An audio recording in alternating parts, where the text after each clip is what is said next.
tenemos una enfermedad, una patología, cuando hablábamos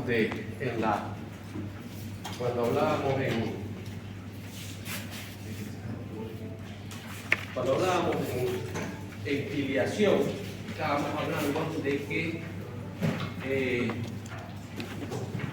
nosotros podíamos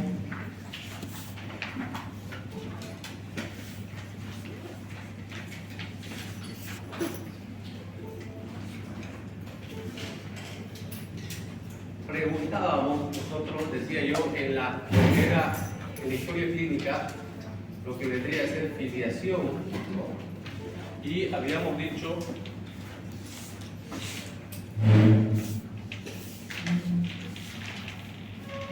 entre los antecedentes de lugar de nacimiento o también procedencia, era importante, decíamos, hablar del saber. Por ejemplo, decía yo, qué patología en el abdomen que puede provocar, por ejemplo, la enfermedad de Chagas. La enfermedad de Chagas, que ustedes entienden, es una enfermedad, es una parasitosis que se transmite por la picadura de la vinchuca, en la que viene y inoculan el Trypanosoma cruzi, ¿no? ¿Y qué es lo que provoca el Trypanosoma cruzi en el organismo? El Trypanosoma cruzi tiene una afinidad por el sistema de conducción, por eso es que puede provocar problemas cardíacos, porque denerva, o sea, provoca, como le digo, tiene una afinidad por el sistema de conducción, y entonces el corazón, la gente dice, le provoca agrandamiento del corazón. Entonces, ¿consecuencia de qué? De que deshace los sistemas de conducción. ¿No? Tenemos el nódulo sinusal, el auriculo ventricular, hay tres fascículos, ¿verdad? Y eso lo puede bloquear a uno de ellos, y entonces ya no hay estímulo cardíaco. Resultado, se hace el corazón grande. ¿Por qué estoy hablando de esto? Porque en el esófago, el intestino grueso fundamentalmente, también es otro lugar donde tiene afinidad al sistema de conducción, a los plexos, y los destruye. Al destruirlo no hay esa motilidad del intestino, porque primero decía, la anatomía tiene que ver con función, ¿no? Fisiología. ¿Cuál es la función de esos plexos? Favorecer la motilidad. Si no tiene esos plexos no hay motilidad. Y entonces la enfermedad esta va a provocar, al denervar esos plexos, va a hacer alterar las funciones fisiológicas. Primero, no hay motilidad en el esófago. Y segundo, esos mismos plexos en el esfínter esofágico inferior tienen la función de relajar el esfínter esofágico inferior para el estímulo deglutorio. O sea, mientras hay peristaltismo, hace que se relaje el esfínter esofágico inferior. Si no hay los plexos, ¿qué va a pasar? No hay peristaltismo y no hay quien dé la orden para que relaje ese esfínter.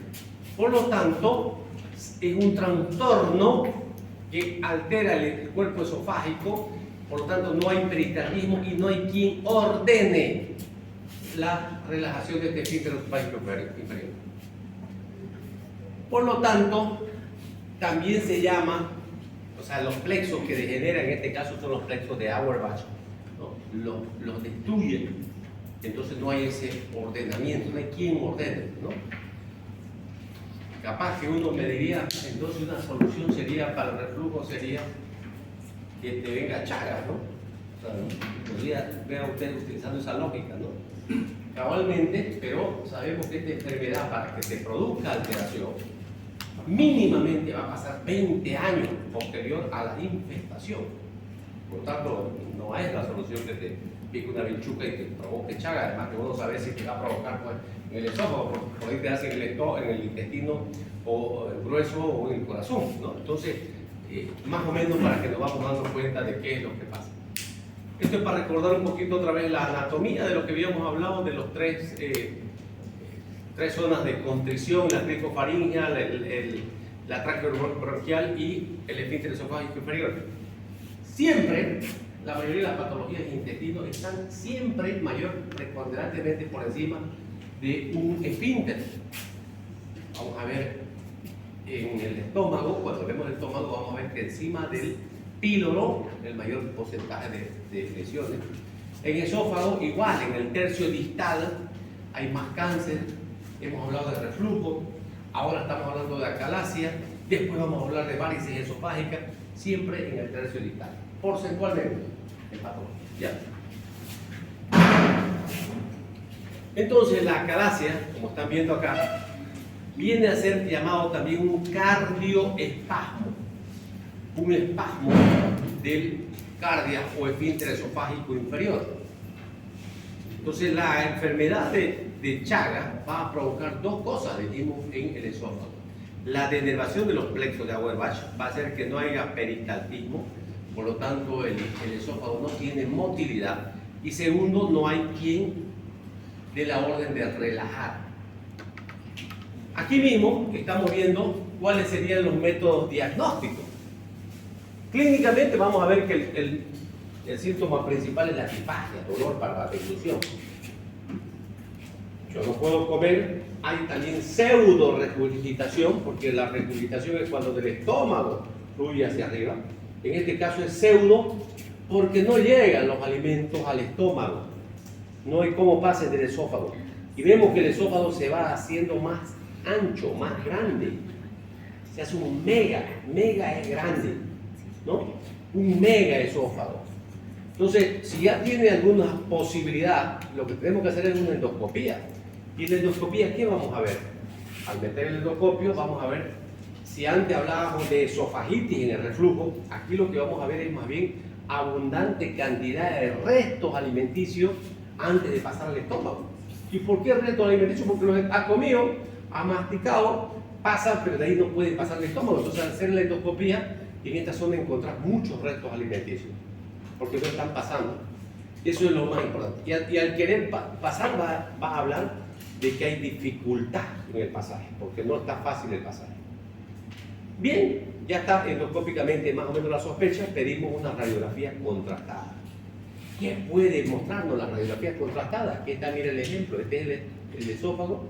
Entonces le das el contraste y ¿qué estás viendo? Esta partecita de acá que está estnosada, apenas como si fuera un reloj de arena, como un pico de ave o punta de lápiz, ¿no? Apenas está pasando el contraste del esófago al estómago. Normalmente debería pasar así y estamos viendo apenas una partecita que está pasando. Entonces, la principal anormalidad que se produce en este caso viene a ser que la acalasia tiene una insuficiencia del esfínter esofágico inferior, pero en este caso no es insuficiencia para evitar el reflujo. Es una insuficiencia ¿de qué? Para relajar. ¿Quién daba esa orden? El plexo. El plexo fue destruido ¿por qué? Por el Chagas. Entonces ya tiene las dos cosas fundamentales. No hay contractibilidad y no hay quien dé la orden de relajación durante la deglución. Por lo tanto, no hay contracciones, dijimos, y hay alteración en la deglución. Por lo tanto, no va a haber el pasaje de los alimentos del esófago al estómago.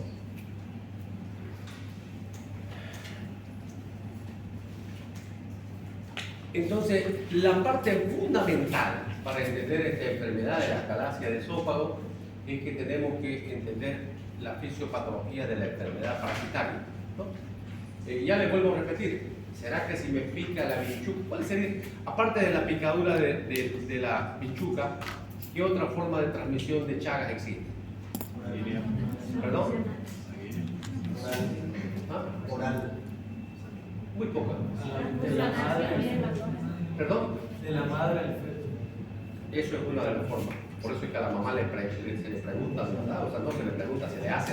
Entre las pruebas serológicas se le hace. Y otra tiende a ser las transfusiones sanguíneas. Cada vez menos, porque ahora hay mayores pruebas, ¿verdad? Pero en esa forma, digamos, de materno-fetal, hay estudios incluso, pero te vuelvo a repetir, esta enfermedad, si yo voy a esa lógica, ¿a qué edad habrá acalasia de esófago? Tiene que ser por encima de los 20 años. Antes de los 20 años no puede haber esta patología. O sea, de que te infestas. Por lo tanto, si fueran hay mayor incidencia en varones. ¿Por qué? Porque son ellos, cuando no es transmisión de madre a hijo, son gente que salen al campo, entonces hay la posibilidad de la picadura de la vinchuca.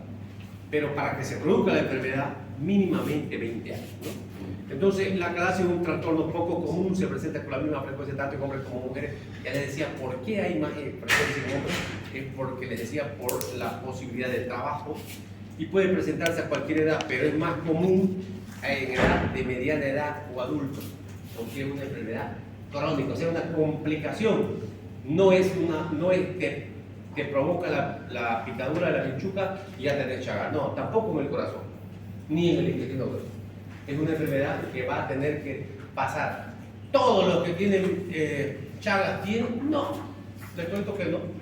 Yo, por ejemplo, había tenido chagas, pero no he tenido, a Dios gracias, ninguna complicación.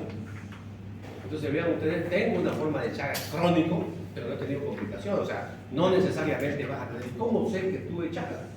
Porque me gustaba, o sea, varias veces fui donante de sangre. Entonces, una de las últimas veces que me hicieron salió serología positiva, ya nunca más pude donar sangre, ¿no?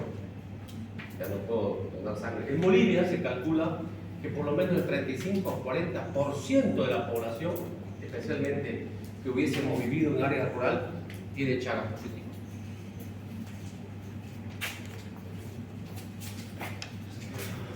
Entonces, ¿cómo se define la acalasia? Se define como un trastorno motor de la musculatura lisa del esófago que produce una contracción excesiva del esfínter esofágico inferior. O sea, eso debería ser una hipertonía del esfínter esofágico inferior, también llamado cardioespasmo. Segunda definición puede ser contracciones anómalas que reemplazan el peristaltismo normal. A ver, había 3 mecanismos fisiológicos que habíamos explicado para que uno no tenga reflujo. El primero es la motilidad o vaciamiento esofágico. El segundo tenía que ver con el fondo gástrico que podía empujar. Y el tercero tenía que ver con la continencia del esfínter esofágico inferior. ¿Qué significa esto? Que cuando pasaba el alimento se cerraba. Pero para que abra era el estímulo nervioso a la deglución. Acá no hay quien abra, porque ya se denervó, se produce. Entonces, en ambos casos, uno puede definir en los conceptos de que es un trastorno motor por hipertonía del esfínter esofágico inferior o también por peristaltismo alterado de la musculatura del intestino, en este caso del esófago.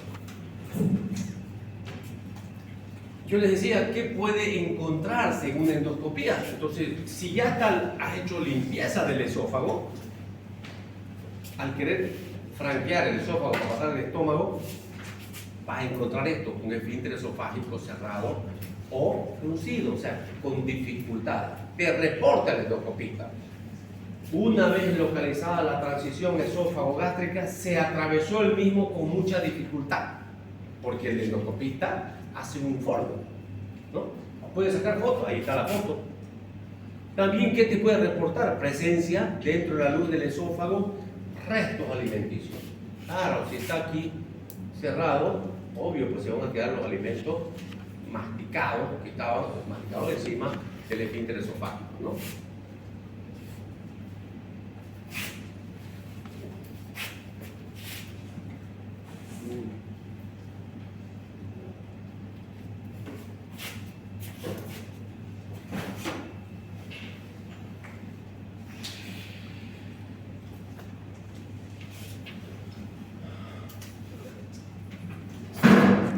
El esófago, cuando hablaba yo de reflujo, hablaba yo de pruebas de funcionamiento y morfológicas.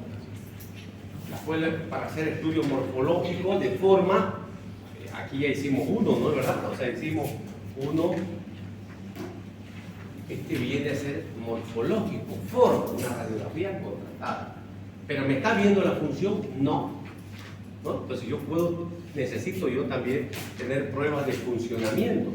Por eso es que dentro de los tipos de acalasia yo debo medir la presión, o sea, manométricamente cómo está la presión del esófago. Y entonces hay la acalasia clásica cuando hay contracciones de escasa amplitud, la acalasia enérgica cuando hay contracciones simultáneas de gran amplitud, y vendrían a ser las dos formas manométricas de la acalasia esófago.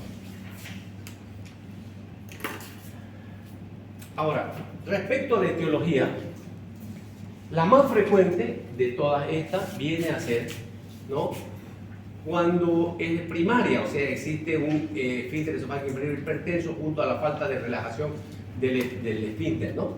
Es la más frecuente. En cambio, ¿será la única? Digamos, ¿no? La acalasia. No, también puede haber otra forma de cierre del esfínter esofágico inferior que no sea de Chagas. Por suerte son las menos. Son más frecuentes en otros países de repente que el nuestro. Nosotros somos zona endémica de Chagas. ¿En qué caso se puede producir etiológicamente en forma secundaria este cierre? En el cáncer gástrico infiltrante, o sea, si yo tengo el cáncer del estómago, me puede infiltrar también el esfínter esofágico inferior, por lo tanto me cierra, no me permitiría comer. O sea, la bifagia también se va a producir en el cáncer de esófago, como vamos a ver. En el linfoma, el Chagas y el síndrome de pseudoobstrucción intestinal. Esto ya lo explicamos, fisiopatológicamente se va a producir por una degeneración neurogénica de los plexos de Auerbach. Estos plexos tienen dos funciones, ya dije: contractilidad del esfínter esofágico inferior y relajación, contractilidad de la musculatura del esófago, o sea, la musculatura, y relajación del esfínter esofágico inferior. Son sus dos funciones. Si se denerva, no la tiene las funciones. Por lo tanto, no hay motilidad y no hay relajación del esfínter esofágico inferior. Esa es la fisiopatología del efecto. Igual aquí mirando un poquito la anatomía, vemos que justo en ¿se acuerdan que hablábamos de 3 divisiones anatómicas del esófago, ¿no? Esófago cervical, torácico y abdominal.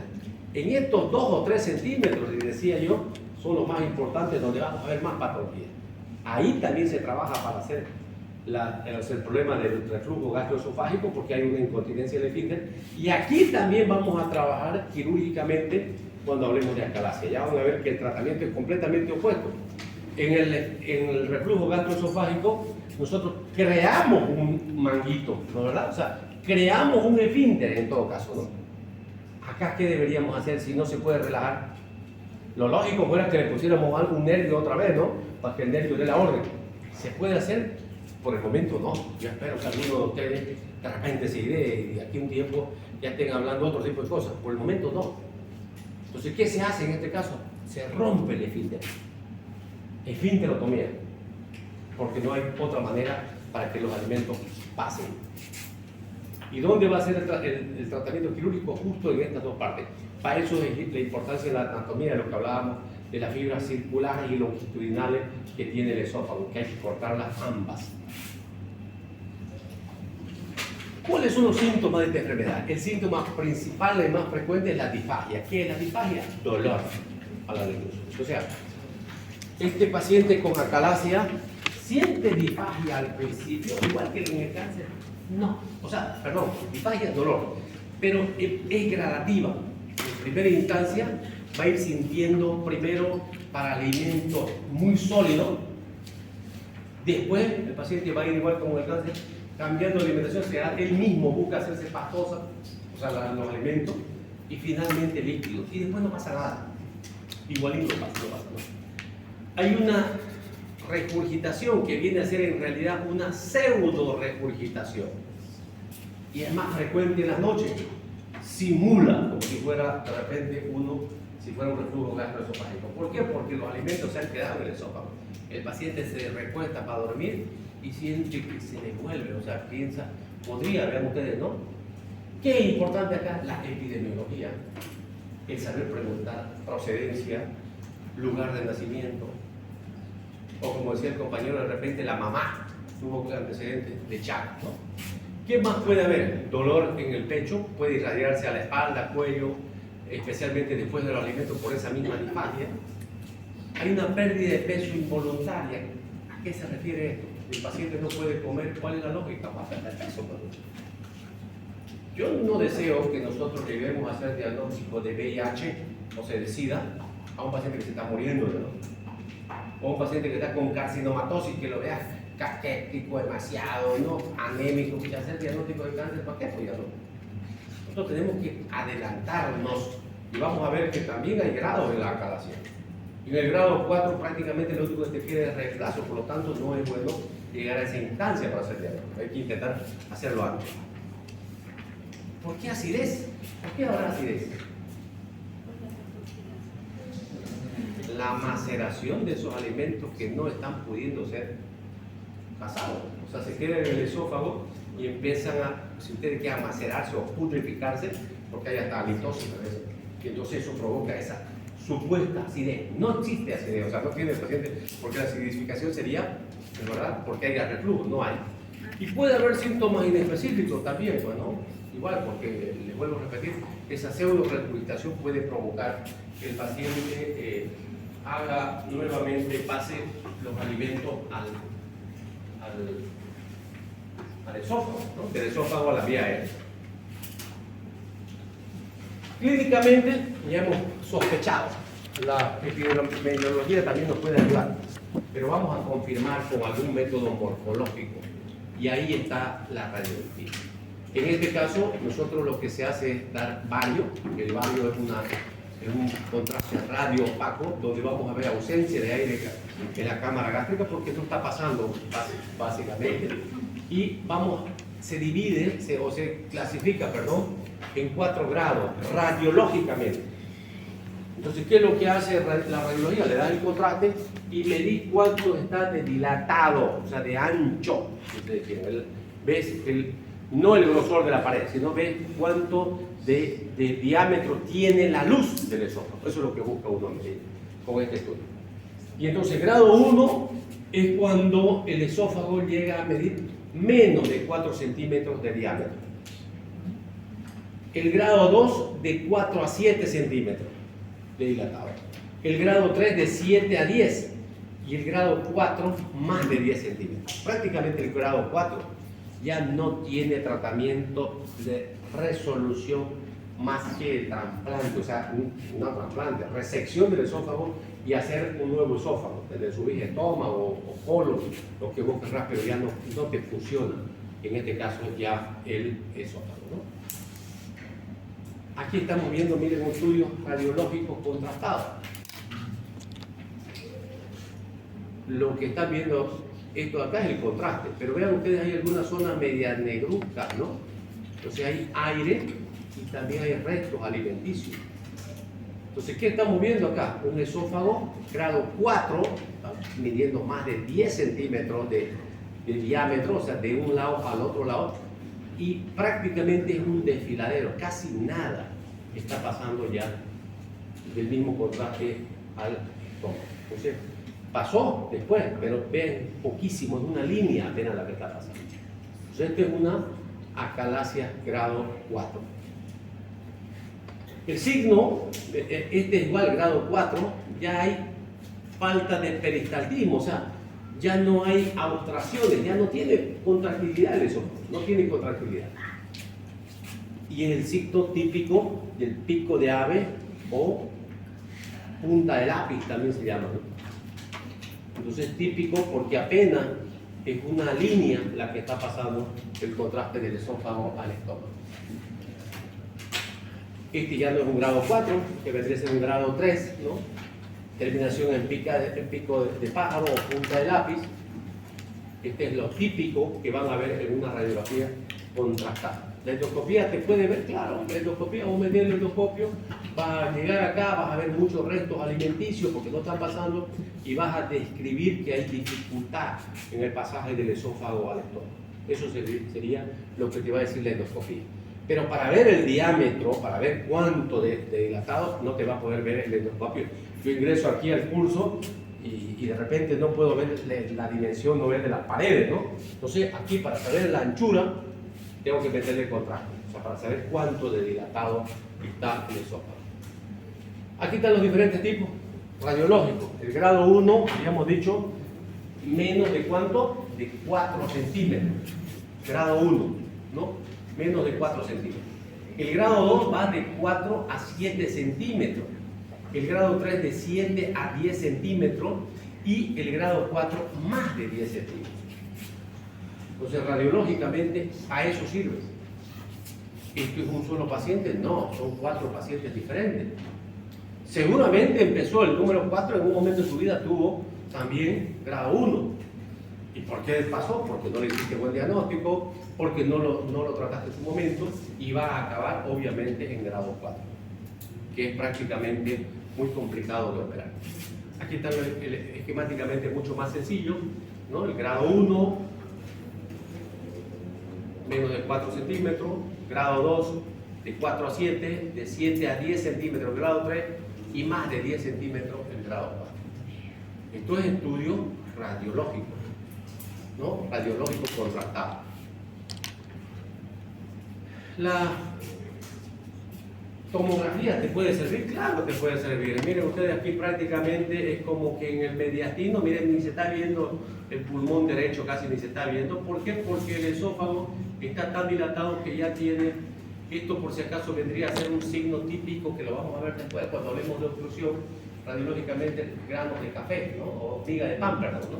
Miga de pan. Entonces como un puntillado que tiene que haber aire S, aire S, aire S, ¿no? Entonces miren ustedes, como si algo lo hubiese pintado, ¿no? Entonces, ¿qué es esto? Esófago, pero está con alimento, ¿no? Por eso es que está el mediastino ensanchado. Igual, en este caso, estamos viendo el mediastino, estamos viendo el esófago dilatado. O sea, yo cuando hablo de qué método es el adecuado, no estoy diciendo que no se puedan pedir los otros. Podés pedir resonancia, podés pedir tomografía. Pero bajo esa lógica, no necesitamos ser médicos, pediste vos nomás de una vez lo más sofisticado, pues, ¿no? Un buen médico tiene que saber pedir. Porque le vuelvo a repetir, si no tuviéramos tomografía, entonces estamos listos para la foto, ¿no? Entonces nosotros tenemos que saber semiología y tenemos que saber los estudios básicos que podemos hacer. Esto igual, un estudio contrastado, también miren un esófago. Este es otro signo radiológico, se llama nivel. Hidro, ¿no? Hidro tendría que ser lo de abajo, porque y aéreo lo negro, ¿no? Estos son niveles hidroaéreos. ¿Por qué se ha producido?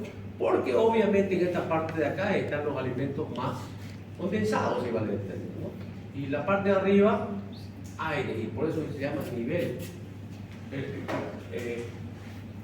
No sé si, bueno, ahora ya uno no lo ve tanto a los albañiles, ¿no? Pero los albañiles antes, para ir haciendo su línea, ellos utilizaban esto, un nivel, ¿no? Entonces para ir a ver si estaban rectos.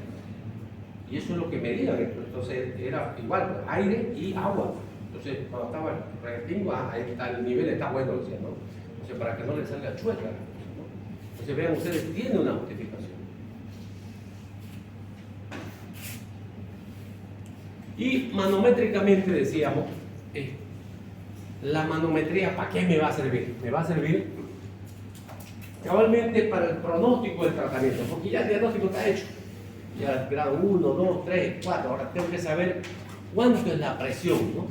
Entonces nosotros vemos el esfínter esofágico inferior, una relación incompleta, el 75% de ellos tienen por lo tanto un aumento de la presión del esofágico inferior. Hay falta de peristaltismo en el cuerpo esofágico. Esta presión del esfínter esofágico superior elevada en el 26 milímetros de mercurio, y hay un aumento de la presión basal esofágica. Por lo tanto, esto, ¿cómo se mide? Se introduce un balón para medir la presión a la que está sometido los diferentes esfínteres, ¿no? Para eso sirve. Entonces nos permite ver manométricamente cómo se está comportando y tener la opción de plantear la cirugía.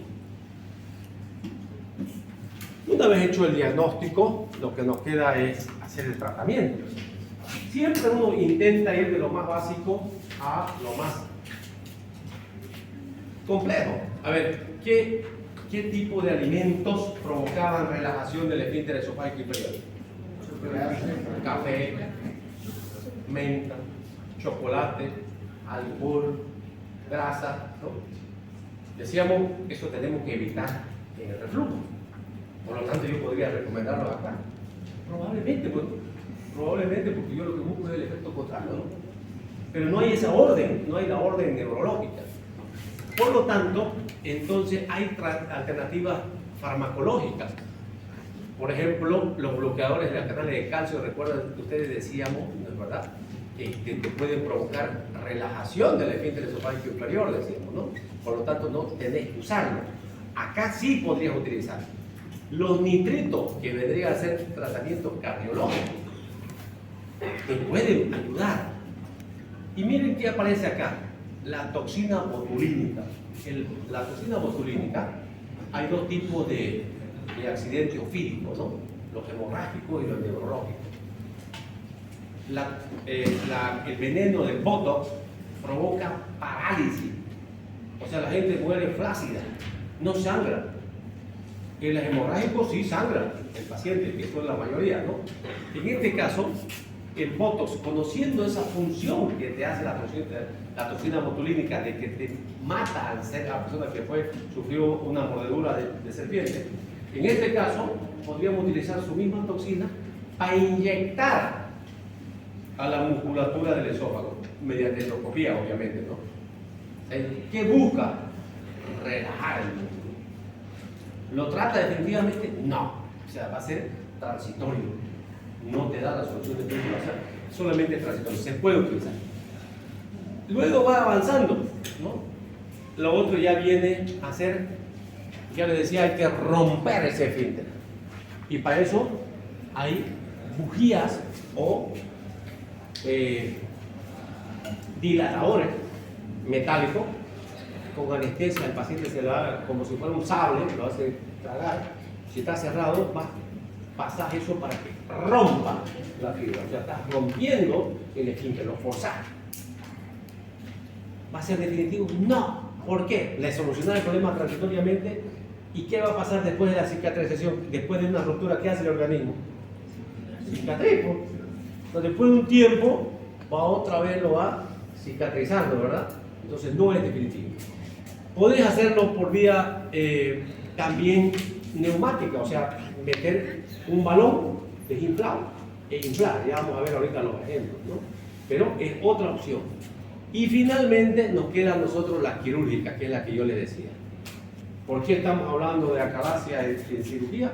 Porque pues es la única chance quirúrgica, o sea, perdón, el único tratamiento que va a solucionar el problema, que es la ruptura, una miotomía, una cardiomiotomía. O sea, se rompe las fibras musculares, longitudinales y circulares, hay que romperlas y dejar solamente la mucosa esofágica. Entonces le has roto, como si fuera un anillo, has roto una parte, entonces podés permitir que ya no se te lesione lo en este caso si fuera un anillo. Entonces, en medicamentos decíamos la dieta, ¿no? Todo lo contrario del reflujo gastroesofágico. Le voy a recomendar todo lo que no recomendaba más bien en este caso, ¿no? Se le puede dar algún tipo de sedante, tipo, qué sé yo, diazepam, porque va a provocar cierta relajación para que no sienta dolor. Los nitratos, los anticolinérgicos y los bloqueadores de calcio, como habíamos dicho, ayudan muy poco, porque ya está hecho el daño y no hay cómo. La solución sería que alguien de aquí se imagine cómo hacer un arco de nervios de esos plexos, que no hay todavía en este momento. Yo digo no hay todavía porque puede ser en la vida todo es posible. El otro día estábamos en una presentación de un colega, hizo una presentación de un libro.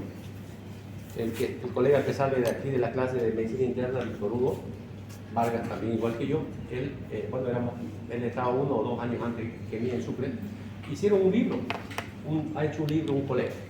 Y este colega puso la misma vivencia de ustedes, que seguramente también las tienen, ¿no? De todo lo que de su época estudiantil. Y nos hizo acordar de muchas de las cosas que pasa de estudiante. Y yo me recordé de mi época estudiantil, o sea, quiero decirle con esto, por eso le decía yo, no hay que poner a nadie, quitarle el sueño. Yo soy promoción 84 de colegio, el 85 me fui a estudiar a Sucre. Estaríamos en tercer año de medicina, igual que ustedes, por eso digo, no hay ningún misterio, terminábamos los exámenes, nos juntábamos a tomar una cerveza, a conversar, Y en esa charla, un día, después de un examen, uno de los compañeros pregunta: ¿y qué vas a hacer vos cuando seamos ya médicos? Dicen, los tipos estábamos en tercer año, de tan cuarto, ya un año después. Uno dice, voy a ser pediatra, y el tipo refuta: no, digo, no seas burro, digo, ya va a haber seguros en ese tiempo, no se va a poder vivir bien de siendo pediatra. Y nosotros nos reímos. Al otro pregunta al otro, dice, ¿qué va a hacer el ginecólogo? Peor, digo, ya la mujer no va a querer tener mi hijo, decía, ya no va, o sea, tipo, miren ustedes, ¿no? Estoy hablando del 87 más o menos. Y nos pregunta a otros, ¿no? ¿Y vos? Yo voy a ser cirujano. Ustedes son los más burros, digo, ¿no? Y nosotros dijimos, ¿y por qué? Después ya no van a operar los humanos, digo, ¿no? Van a operar los robots. Miren, el 87. ¿Qué creen que dijimos nosotros? Mira, seguro te ha fumado algo que está volando. Claro, nos reímos. Fíjense, hace como 6 o 7 años, yo me tragué mis palabras, porque ya hay cirugía robótica. O sea, el que estaba realmente, ¿no es cierto?, era él. Por eso digo, no dejen que nadie les quite los sueños. Los sueños son suyos. Pero no se queden soñando pues echado en la cama, ¿no? Materialicen no sus sueños. Ejecútenlo. Si a uno le está dando alternativa, de repente, vuelvo a repetir, de repente alguien dice, voy a ser investigador. ¿Y por qué no? ¿Por qué no? ¿Quién les puede privar de ese sueño de ser investigadores? Entonces yo les decía, yo digo ahora, no hay todavía tratamiento, digamos, de qué sé yo, de trasplante de nervios. ¿Será que no puede haber algo? ¿Por qué no? Antes era imposible hablar de trasplante de corazón, ahora sí. Ya está llegando el momento en que te quieren poner hasta de chancho riñón. Esa es la vida. Vean ustedes, entonces, eso es un mensaje importante. Ustedes, vuelvo a repetir, no, yo no soy de los que digo que quiero que sueñen y chao. Sean proactivos, sueñen. Vean qué quieren ser en su vida ustedes. ¿Cómo se ven? Me veo con una casa bonita, 2 autos, con mis hijos estudiando. ¿Por qué no? Pero tienen que pensarlo y tienen que actuar, vuelvo a repetir. Entonces, eso va a depender mucho de ustedes, no de nadie más. Entonces, el tratamiento médico no es la mejor opción, pero hay que tenerlo siempre en cuenta. Luego vienen ya los procedimientos invasivos.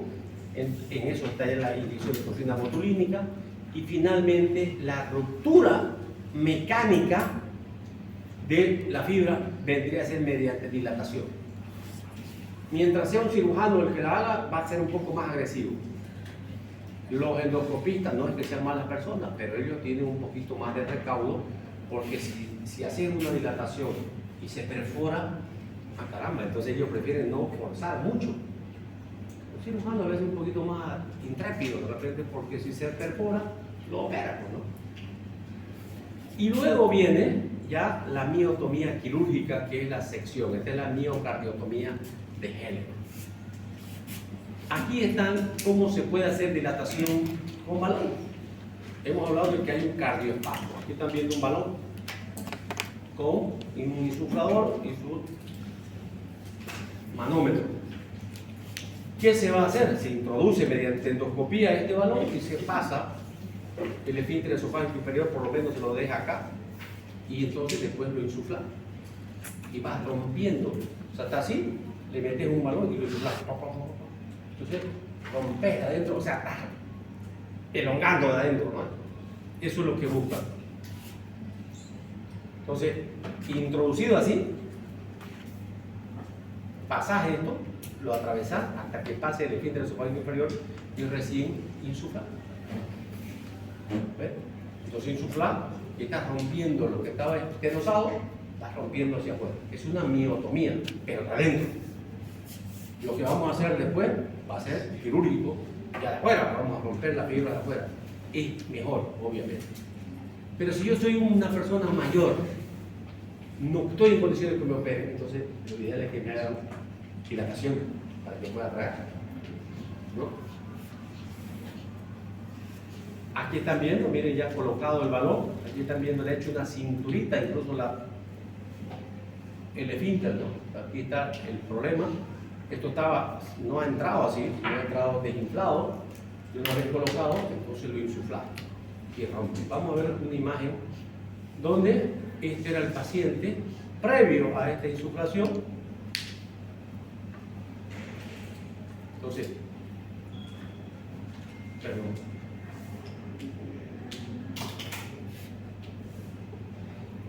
Este sería el paciente. Este está esófago 3 o 4.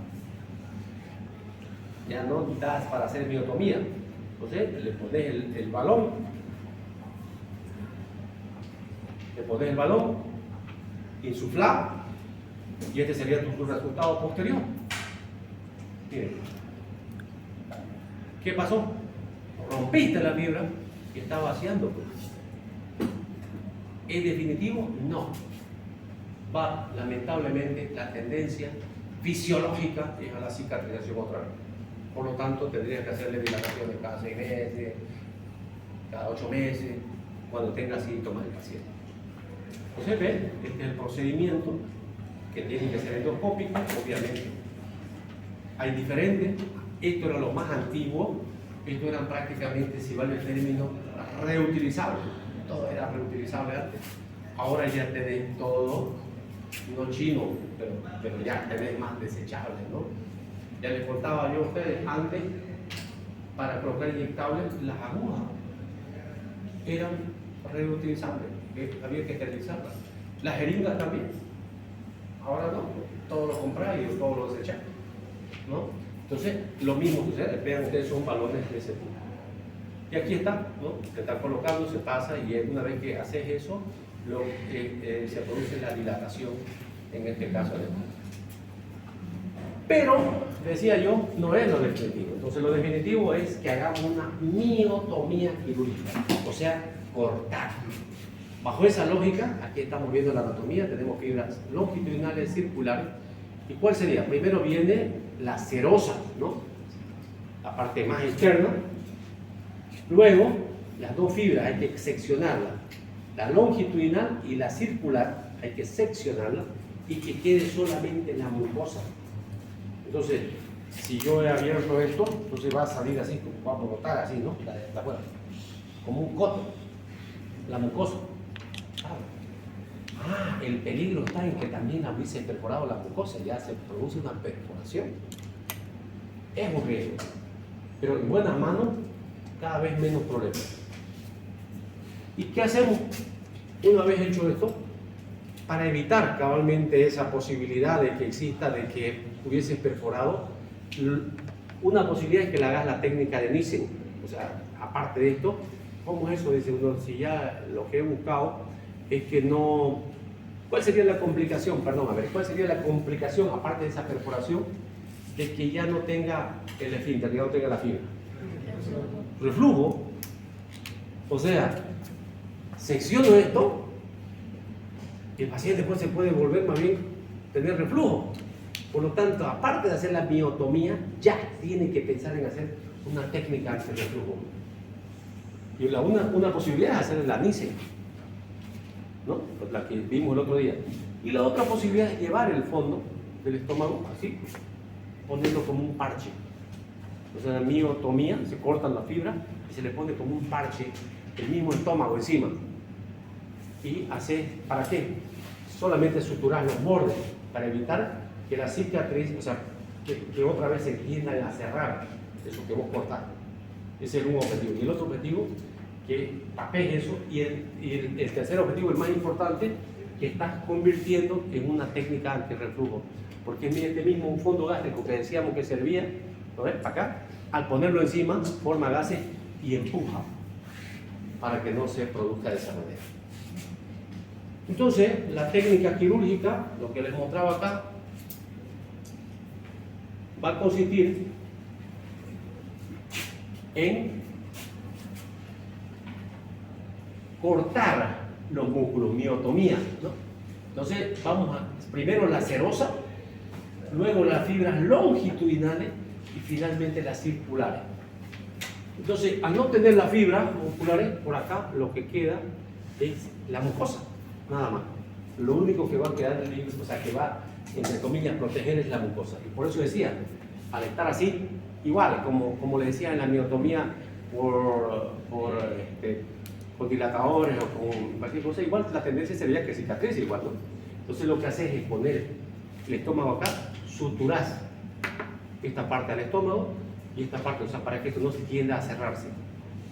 Y eso hace que es un parche, estás parchando de repente algo que pudiera estar perforado. Segundo, evitas la cicatrización. Y tercero, es una técnica anti-reflujo.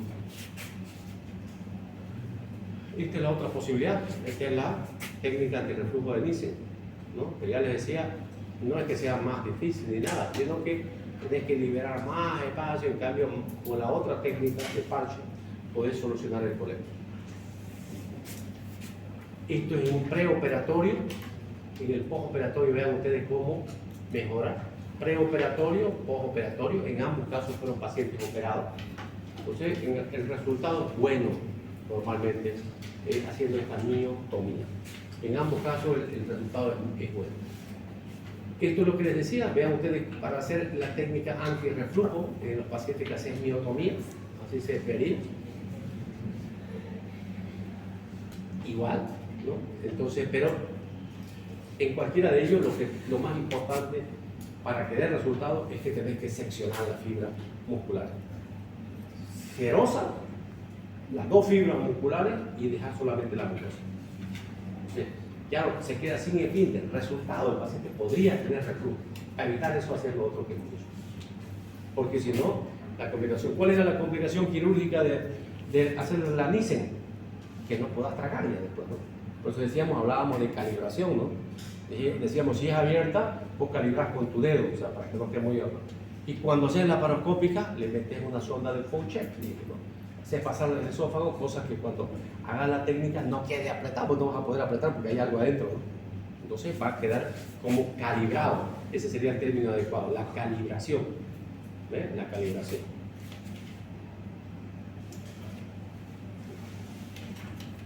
¿Cuál es mejor? ¿La abierta o la laparoscópica? Actualmente la mejor técnica es la laparoscópica. No por lo estético, sino que tenés más facilidad para ver. O sea, tenés más amplitud para manejar. Y ustedes, los jóvenes, los que paran jugando en play, son más tipangos que nosotros, porque ustedes ya están hasta con el cerebro, no digo invertido, pero ustedes saben que el moverse no es mentira. En la cirugía laparoscópica sus movimientos son como al revés. ¿Ves?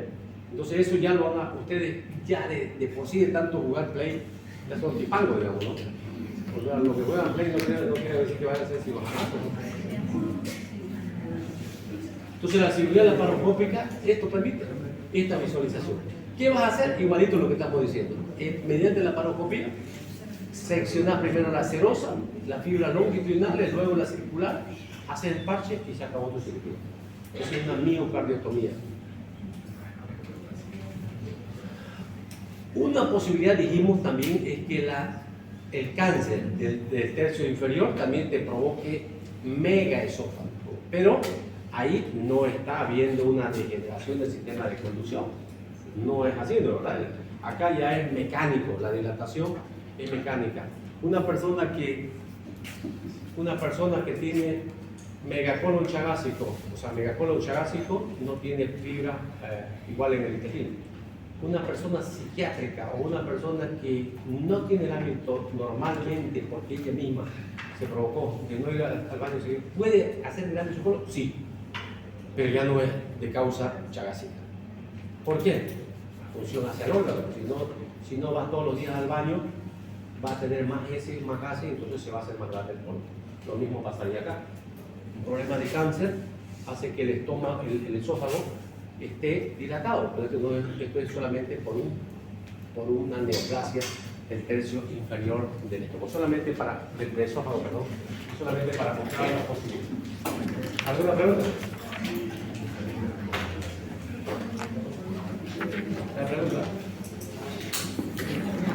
El grupo, por favor, no me han incluido todavía los grupos de práctica, ¿ya? No, creo que debe haber. Es que es preferible que nos comuniquemos para la práctica en el grupo de práctica. Las órdenes generales es para todos, ¿verdad? En el grupo grande. Entonces, si hay grupos de práctica, incluyanme, por favor. Mañana, el grupo de martes, que está más adelantado, para más o menos igualar, no vamos a pasar práctica mañana con el martes. ¿Ya? Entonces así tiene más tiempo para estudiar lo que les toque poner. Por lo del jueves creo que no hemos pasado ni un día todavía y el del día ya hemos pasado, pero vamos a pasar esta semana, obviamente. ¿Está bien? Sí, puede retirarse.